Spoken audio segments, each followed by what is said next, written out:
Donc partie numéro 4, on parle de la fiscalité, partie très importante. Donc j'ai bien mis la partie fiscalité avant la partie financement. Pourquoi? Parce que la partie fiscalité est tellement stratégique sur le long terme qu'on va devoir y réfléchir avant même de se faire financer le bien immobilier et d'acheter le bien immobilier. Pourquoi? Parce que une fois qu'on a signé le bien immobilier, une fois qu'on a le bien en détention, on va voir la fiscalité qui va suivre sur toute la durée de détention du bien, donc 10, 15, 20, 25 ans, etc. Donc il est très important d'anticiper ce point et de absolument pas prendre ce point à la légère. Donc partie 4, fiscalité, qu'est-ce que nous allons voir? Trois sous-parties. Donc la première, implication fiscale pour les non-résidents. Examiner les obligations fiscales spécifiques aux investisseurs résidents ou non-résidents possédant des biens immobiliers en France. Deuxième sous-partie, optimisation fiscale, stratégie pour minimiser l'impact fiscal de l'investissement immobilier, tels que les dispositifs de défiscalisation et les régimes fiscaux favorables. Et enfin, troisième sous-partie, déclaration des revenus fonciers, comment déclarer correctement les revenus et les charges liées à la location d'un bien immobilier en France. Allez, on commence. Première sous-partie. Quels sont les points importants? Donc, la résidence fiscale, les critères utilisés pour déterminer la résidence fiscale en France et les conséquences fiscales pour les non-résidents. Ce qu'il faut savoir, c'est, bon alors, je ne suis pas fiscaliste, mais par rapport à aux discussions que j'ai pu avoir avec les différents conseillers fiscaux dont j'ai pu travailler avec, donc en France, il y a plusieurs critères qui vont déterminer la résidence fiscale d'une personne. Donc il y a la personne, en fait, il y a le temps de résidence en France, donc il peut être de plus de 120 jours, etc. Donc il y a une certaine durée qui va déterminer la résidence fiscale en fonction de la durée par an qui est en fait,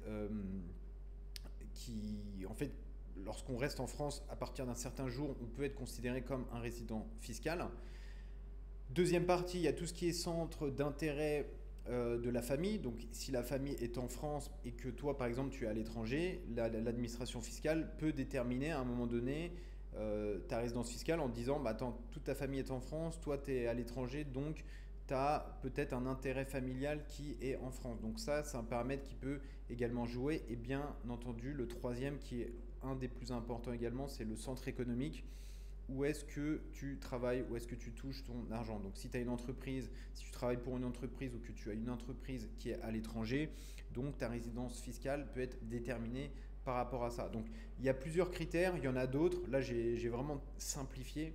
Donc en gros, si je rappelle les trois points, donc la durée de vie par an dans le pays, donc combien de jours tu vas vivre, 100, 120 jours, 150 jours, etc. Donc ça peut déterminer ton intérêt familial, est-ce que ta famille est en France ou pas, et ton intérêt économique, donc est-ce que tu touches tes revenus en France ou pas. Donc en fonction de ça, bien entendu, tu vas payer des impôts en France ou pas. Donc ces trois paramètres, bien entendu, il y en a d'autres, mais c'est important de les connaître juste pour la partie générale. Bien entendu, la partie fiscale, c'est très compliqué, ça dépend de... Alors c'est très complexe, ça dépend de chaque personne. Chaque personne aura des paramètres fiscaux qui seront différents. Si besoin, je peux rentrer un peu plus dans le détail. Comme d'habitude, tu mets en commentaire et si besoin, je ferai une autre vidéo, je rentrerai dans le détail de la partie fiscale. Donc, taxe sur les revenus immobiliers, les différents impôts applicables aux revenus immobiliers en France, tels que l'impôt sur le revenu et la taxe foncière. Ce qu'il faut savoir, c'est que dans l'immobilier, il y a différents régimes fiscaux également. Donc, société, donc SCI, SCI à l'IS, donc impôt sur les sociétés, à l'IR, impôt sur le revenu, SARL de famille, LMNP, NU, foncier, microbic, etc. Donc voilà, il y a différents régimes immobiliers qui vont dépendre de la situation de chacun et surtout du bien immobilier en question. Donc c'est compliqué de faire une généralité quand il y a beaucoup de paramètres qui sont liés à des spécificités en fait de chaque situation. Traitement des plus-values, manière dont les plus-values immobilières sont imposées en France pour les non-résidents et les exonérations éventuelles disponibles. Bon, pour les personnes qui habitent en France, on sait que la résidence principale est exonérée d'impôts après la revente. En général, quand on la revend après plus d'un an. Bon, après, il ne faut pas faire ça tous les ans, sinon on peut être qualifié en tant que marchand. Mais bon, c'est quand même une des dernières niches fiscales en France. Après, bien entendu, pour les non-résidents, Donc là, je pars sur une stratégie, on va plutôt garder le bien immobilier longtemps, 10, 15, 20, 25 ans, bref, même au-dessus. Donc ce qu'il faut savoir, c'est que plus un bien immobilier est conservé longtemps, euh, moins il sera imposé à la revente. Donc ça, c'est quelque chose qu'il faut également savoir. Deuxième sous-partie, optimisation fiscale, stratégie pour minimiser l'impact fiscal de l'investissement immobilier, tels que les dispositifs de défiscalisation et les régimes fiscaux favorables. Donc dispositifs de défiscalisation, donc les dispositifs fiscaux disponibles pour réduire la charge fiscale, tels que la loi Pinel et les statuts LMNP. Donc loi Pinel en général, c'est quand on achète un bien en neuf, en général en VFA, future vente en état de futur achèvement. Donc là, on va louer, je crois que c'est 369 ou c'est 3, alors c'est 6, 9, 12 ou 3, 6, 9, je sais plus. Bref, moi c'est le premier bien immobilier que j'avais acquis en France en loi Pinel. L'idée c'est d'acheter un bien, on le loue sous une certaine durée à des personnes en fait qui sont dans des zones en général tendues. Les loyers sont capés et il y a une défiscalisation qui est possible par rapport au montant du bien. En général, le point négatif de ça, c'est qu'on achète en neuf, donc le prix au mètre carré, il est beaucoup plus élevé. Donc là, aujourd'hui, en 2024, il y a pas mal de promoteurs immobiliers qui ont du mal à vendre leur bien immobilier. Donc, il y a des possibilités de négocier. Mais bref, la loi Pinel, c'est plutôt pour des gens qui vont être résidents en France. Et après, on a tout ce qui est statut LMNP. Donc, voilà, on a une défiscalisation qui est non négligeable. Donc là, l'idée, c'est de quoi? C'est de prendre un appartement, de le meubler. Il y a une liste de produits à mettre à disponibilité du locataire et ça va permettre de réduire l'imposition sur les loyers. Donc voilà, LMNP intéressant. Bon, bien sûr, pour les non-résidents, ça va être capé à partir d'un certain niveau de revenus. Et une fois que ce niveau une fois que le cap est dépassé, tu passeras directement en LMP, donc lueur meublé professionnel. Donc voilà, il sera important de en fait connaître le cap. Bien entendu, je peux faire une vidéo et je rentrerai dans le détail, mais il est important et tout à fait possible, bien entendu, si on a beaucoup de biens immobiliers, ce que j'ai fait personnellement, de coupler en fait les régimes fiscaux et de faire du LMNP juste en dessous le cap pour ne pas passer en LMP et de mixer avec par exemple du revenu foncier par exemple pour faire du déficit foncier donc en nu.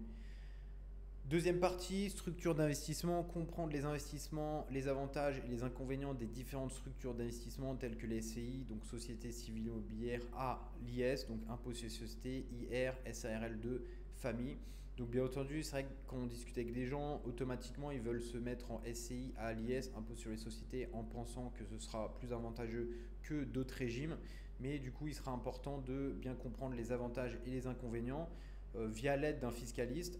Parce que qui dit par exemple société civile immobilière ou même SARL dit automatiquement des frais, des coûts de structure. Donc ça c'est important de bien comprendre et surtout il faut anticiper une revente future.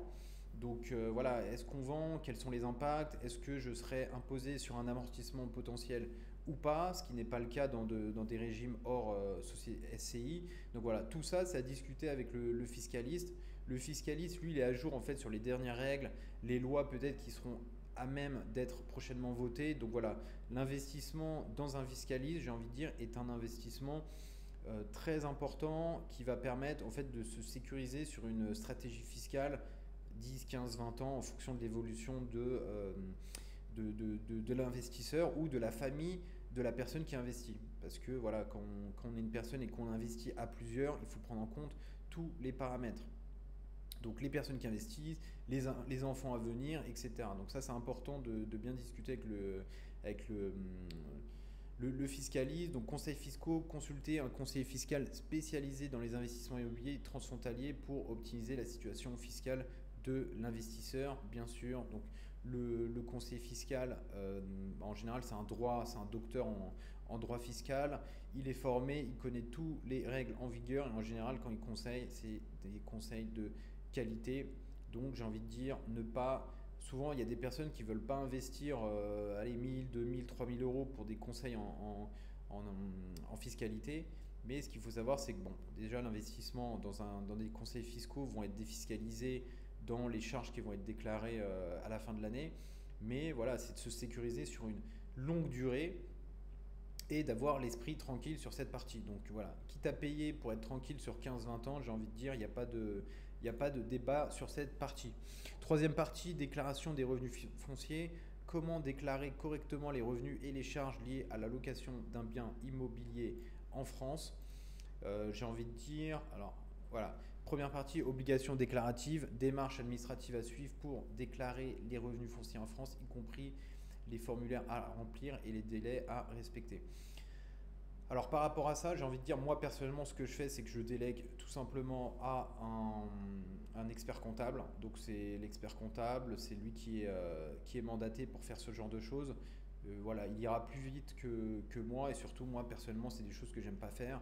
Donc je préfère déléguer et s'il y a une erreur, donc c'est l'expert comptable qui est responsable de la déclaration. Donc moi personnellement, je préfère déléguer. Après, je connais des gens qui aiment faire ça. Moi personnellement, je préfère optimiser mon temps pour faire d'autres choses qui apportent plus de valeur ajoutée. Mais bien entendu, voilà, c'est une démarche qui peut être tout à fait délégable. Charges déductibles, dépenses liées à la propriété qui peuvent être déduites des revenus fonciers tels que les intérêts d'emprunt, les frais de gestion, les travaux, les rénovations. J'ai envie de dire donc frais de maintenance, frais de gestion, tout ce qui est frais de notaire, frais d'avocat, frais de l'huissier, bref, tous les frais qui vont être engendrés dans la gestion et le cycle de vie du bien immobilier vont potentiellement être déductibles en fonction du régime fiscal choisi. Mais du coup, ouais, c'est important de bien connaître ça. Bien entendu, en fonction du régime fiscal, il y a de l'amortissement qui va être pris en compte ou pas, de l'amortissement qui va être fiscalement chargé à la revente ou pas en fonction du régime fiscal choisi. Bien entendu, important de comprendre les conséquences des erreurs. Attention aux conséquences des erreurs de déclaration telles que les amendes, les pénalités fiscales et souligner l'importance de la précision de la documentation. Donc en général, moi encore une fois, je préfère déléguer. S'il y a des erreurs, c'est l'expert comptable qui sera responsable. Après, bien entendu, il y a toujours un droit à l'erreur possible. L'administration fiscale sera toujours plus tolérante sur une erreur versus un refus de déclaration ou un oubli de déclaration. Donc voilà, l'erreur, on va dire, est beaucoup plus pardonnable qu'un en fait tout simplement oubli de déclaration. Mais bien entendu, il est important moi personnellement, de déléguer pour que ce soit déclaré le plus correctement possible. Je délègue un expert comptable, les experts comptables me reviennent vers moi avec les liasses fiscales et j'ai juste à reporter ce que eux m'ont donné. S'il y a une erreur, c'est tout simplement que eux ont fait une erreur. Mais bon, a priori, ils sont professionnels, ça fait 25 ans qu'ils font ça, donc voilà, j'ai toute confiance en eux. Donc tout simplement ne pas souvent, voilà, il y a des gens, encore une fois, qui ne veulent pas investir, qui veulent économiser sur tous les postes. Mais moi, personnellement, le conseil que je pourrais donner, c'est l'investissement dans un fiscaliste ou l'investissement dans un expert comptable. Alors déjà, dans un premier temps, les frais seront défiscalisés, mais je pense que c'est une tranquillité d'esprit à ne pas négliger. Voilà, donc citation de dernière deux chapitres. Donc citation de Olivier Vander Holmes Jr. Donc payer des impôts, c'est le prix à payer pour vivre dans une société civilisée. Donc bien entendu, quand on paye des impôts, derrière les impôts sont réinvestis dans les structures du pays, les routes, les infrastructures, assainissement de l'eau, électricité, école, etc. Donc c'est nécessaire. Bon, bien entendu, on aimerait tous ne pas payer d'impôts, mais la société a besoin de se développer et de se maintenir. Donc, les impôts servent à ça. Et j'ai envie de dire qu'on paie des impôts parce qu'on a des biens immobiliers, c'est que en général, on génère des revenus. Donc après, il est toujours intéressant d'optimiser la fiscalité. Moi, personnellement, je préfère réinvestir pour créer de la valeur dans mes biens immobiliers plutôt que de ne pas réinvestir et de payer des impôts. Mais bien entendu, si on négocie bien le bien immobilier, si on négocie bien le bien immobilier à l'achat, c'est-à-dire en dessous du prix du marché, voire même en dessous du prix du marché, il faut accepter sur le long terme de payer une plus-value immobilier, donc c'est nécessaire. Moi, personnellement, je préfère payer des impôts parce que je gagne de l'argent plutôt que de ne pas payer d'impôts parce que je ne gagne pas d'argent. Voilà la logique par rapport à la fiscalité. Bon, bien entendu, encore une fois, la fiscalité est très complexe dans l'immobilier. En France, on a une fiscalité qui est quand même assez volatile, qui peut bouger d'une année à l'autre. Donc il est très important de bien s'entourer et de ne pas hésiter à investir, à payer un avocat, un fiscaliste, un expert comptable. Pourquoi? Parce que c'est des personnes qui vont conseiller, qui vont proposer des conseils de qualité et c'est en retour une sécurité d'esprit, une sérénité, j'ai envie de dire, qui est garantie. Voilà pour ce chapitre.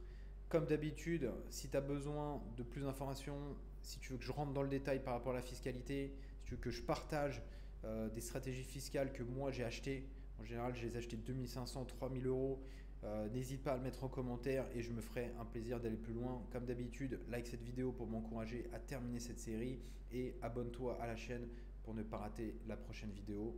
Et je te dis à la prochaine vidéo.